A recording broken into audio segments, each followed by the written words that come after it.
दोस्तों यहाँ पर हमने भौतिक विज्ञान का एक बहुत ही महत्वपूर्ण प्रश्न को हमने लिया है, ठीक है। और ये इस टाइप के क्वेश्चन इस बार पूछे जा सकते हैं, ठीक है। तो देखिए बहुत ही आसान प्रश्न है।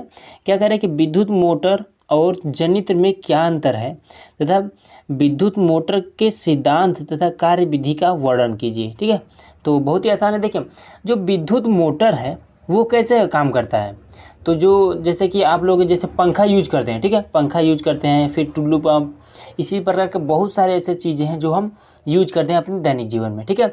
तो मोटर कैसे काम करता है, मोटर काम तभी करता है जब हम क्या करते हैं उस पर बिजली देते हैं, ठीक है। जैसे कोई भी पंखा हुआ, आप क्या करते हैं उसको जब आप बैटरी से कनेक्ट करते हैं तब वो आपको हवा देता है, ठीक है। मतलब कि उससे किस चीज़ की ज़रूरत पड़ती है, इलेक्ट्रिक एनर्जी की ज़रूरत पड़ती है, ठीक है। विद्युत मोटर क्या करता है कि विद्युत ऊर्जा को लेता है और यांत्रिक ऊर्जा में परिवर्तित करता है। वही अगर जनरेटर को देखा जाए तो जनरेटर कैसे काम करता है, जनरेटर आपने देखा ही होगा। तो जनरेटर में हमें किस चीज़ की ज़रूरत पड़ती है, तो उसमें हम सबसे पहले डीजल डालते हैं। जब डीजल डालते हैं उसके बाद स्टार्ट करते हैं, फिर वो क्या करता है हमें बिजली देता है। तो डीजल क्या है, डीजल एक प्रकार का यांत्रिक ऊर्जा है, ठीक है। तो हम लिख देंगे कि जनरेटर यांत्रिक ऊर्जा को लेता है और हमें विद्युत ऊर्जा प्रदान करता है, ठीक है। यहाँ पर हम लिख दे रहे हैं तब आसानी समझ में आए। तो देखिए यहाँ पर जो भी अंतर था वो हमने लिख दिया है, ठीक है। तो इसमें हम क्या कर लिखें कि विद्युत मोटर विद्युत ऊर्जा को लेकर यांत्रिक ऊर्जा में परिवर्तित करता है, ठीक है।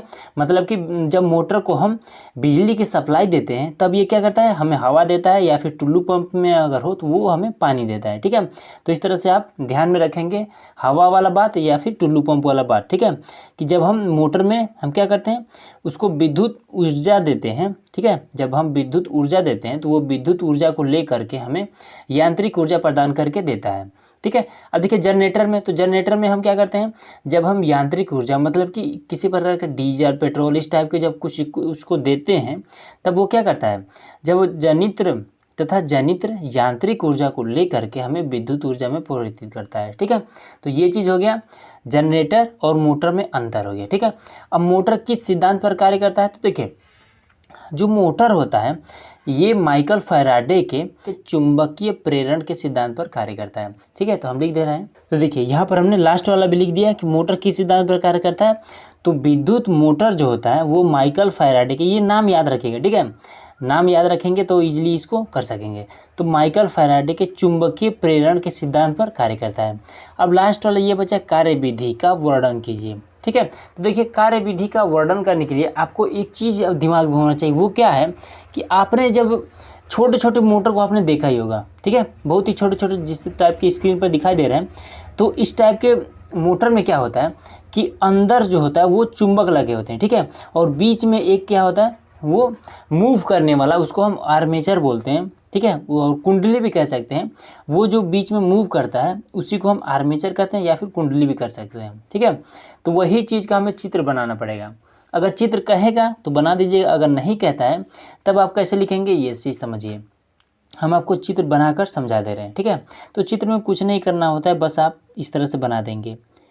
ये इस तरह से ये हमारा एक मैग्नेट हो गया और इधर ये आपका दूसरा मैग्नेट हो गया, ठीक है। ये आपका नॉर्थ कोर मतलब कि उत्तरी ध्रुव, एन दक्षिणी ध्रुव, ऐसे बनाइए। और बीच में आप एक कुंडली बना दीजिए, ठीक है। कुंडली मतलब कि जो मूव करता है, तो कुछ इस तरह से ये मूव करेगा। ये आपका चित्र बन गया, ठीक है। बीच में जुड़ा नहीं रहेगा, अलग अलग रहेगा। यहाँ से ये इस तरह से बना देना है। यहाँ पर ये प्लस, यहाँ पर ये माइनस, इस तरह से इसको बना देना है, ठीक है। और नाम दे देना है, ये आपका यस, ये एन, ये तो मान लीजिए हो गया। अब इसको हम लिख देंगे कुंडली, कुंडली हो गया। अब इसको हम क्या बोल देंगे, ये वाला जो होगा ये आपका सॉफ्ट हो जाए, सॉफ्ट, ठीक है। बस इस तरह से बना देना है। अब देखिए इसमें ये काम कैसे करता है।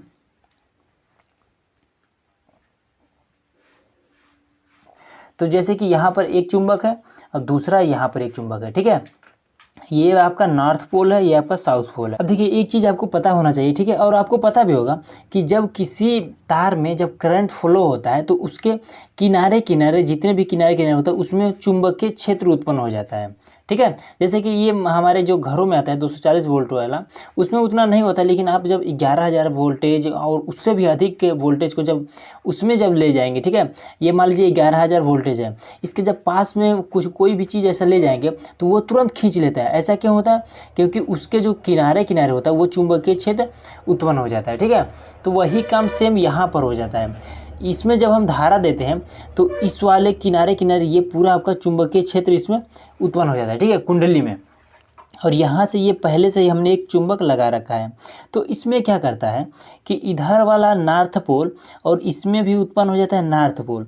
तो इसके कारण क्या होता है, इधर से मान लीजिए ये जा रहा है, ठीक है, और इसमें उत्पन्न है कौन सा, ये नॉर्थ पोल, ये भी है, इसमें भी चुंबकीय क्षेत्र उत्पन्न होता है। तो ये क्या करेगा कि इस वाले चुंबक को, देखिए कभी भी दो चुंबक, मान लीजिए ये आपका पहला चुंबक है और ये आपका दूसरा चुंबक है। ठीक है, ये भी आपका नॉर्थ पोल है और ये भी आपका नॉर्थ पोल है। ठीक है, तो इन दोनों को जब पास में आप सटाएंगे तो ये कभी भी नहीं सटेंगे। ये सटेंगे कब? जब ये नॉर्थ होगा और ये साउथ होगा। नॉर्थ और साउथ ही सटते हैं। ठीक है, दोनों एक जैसे हों तो ये कभी भी नहीं सटते हैं। तो वही काम यहाँ पर हो जाता है। जब हम इसको ये वाला नॉर्थ पोल और ये वाला भी नॉर्थ पोल हो जाता है तो ये आपस में सटते नहीं हैं। ठीक है, जब सटते नहीं है तो ये वाला क्या होता है, घूम जाता है। ये वाला इस तरह से घूम जाता है, मतलब कि ये आपका इधर से राउंड कर जाएगा। ठीक है, इधर से ये राउंड कर गया। अब जब बात इधर आई तो इधर ये आपका साउथ पोल में हो जाता है। ठीक है, ये आपका नॉर्थ पोल में था और इधर भी साउथ है और ये भी साउथ, तो ये आपका क्या हो जाएगा, ये भी इस तरह से आपका घूम जाएगा। ठीक है, तो बस इसी तरह से ये जब हम यहाँ पर धारा दे देते हैं तो ये आपका पूरा पूरा ऐसे घूमता रहता है, घूमता रहता है। ठीक है, बस इसी तरह से हमारा जो भी मोटर होता है, जो भी पंखा वगैरह चलता है वो हमारा चलता रहता है। ठीक है, तो उम्मीद है दोस्तों कि ये वाला चीज़ आपको कन्फर्म हो गया होगा। अब चलिए, अब इसको हम लिखेंगे कैसे वो चीज़ समझ लीजिए। अब देखिए, कार्य विधि में हमने जो चीज़ आपको बताया सेम वही चीज़ यहाँ पर हमने लिख दी है। देखिए क्या, कि जब किसी चुंबकीय क्षेत्र में कुंडली को रखा जाता है, ठीक है, तो ये आपका N है, ये आपका S है, बीच में ये आपका पूरा चुंबकीय क्षेत्र हो गया। ठीक है, उसके बाद से कुंडली को रखा जाता है, यहाँ पर ये देखिए ये आपका कुंडली है, ये हमने रख दिया है। ठीक है, उसके बाद से धारा को प्रवाहित किया जाता है, तो यहाँ से हमने प्लस माइनस धारा को इसको दे दिया है। ठीक है, प्रवाहित किया जाता है, उसके बाद से तो उसमें उत्पन्न चुंबकीय क्षेत्र के कारण घूमने के लिए स्वतंत्र हो जाता है। तो जब इसमें हम क्या करते हैं, धारा देते हैं, तो यहाँ पर यह क्या होता है, चुंबकीय क्षेत्र एक उत्पन्न हो जाता है। यहाँ इधर भी N है, इधर भी N है, तो इसके कारण ये दोनों आपस में सटते नहीं है। ठीक है, नहीं तो मान लीजिए ये वाला तो आपका आयरन, कास्ट आयरन का बना होता है। ठीक है, तो ये आपका चुंबक है और ये वाला आपका मान लीजिए लोहा है। ठीक है, तो ये तो दोनों अटैच हो जाएंगे, लेकिन ये अटैच क्यों नहीं होते हैं, क्योंकि इसमें एक चुंबकीय क्षेत्र उत्पन्न रहता है। ठीक है, तो उसके कारण ये वाला आपस में अटैच नहीं होते हैं। ये चीज़ हो गया। अब इसके बाद से घूमने के लिए स्वतंत्र हो जाता है। ठीक है, इधर भी N है, ये भी N है, इधर नहीं सटता है, यहाँ पर आके यस हो जाता है और इधर भी यस है, तो ये इधर भी नहीं सटता है। ठीक है, अब इसके बाद से और यह प्रक्रिया तब तक चलती रहती है जब तक कि कुंडली पर धारा प्रवाहित होती है।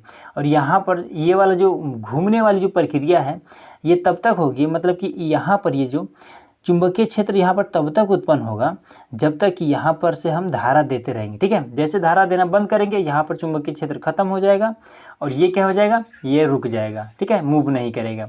तो बस इस तरह से ये आपका पूरा पूरा हो गया, क्वेश्चन खत्म। तो दोस्तों आज के वीडियो में बस इतना ही। तो आज का ये वीडियो आप लोग कैसा लगा हमें कमेंट बॉक्स में जरूर बताइए। चैनल पर नए हैं तो सब्सक्राइब जरूर करिएगा।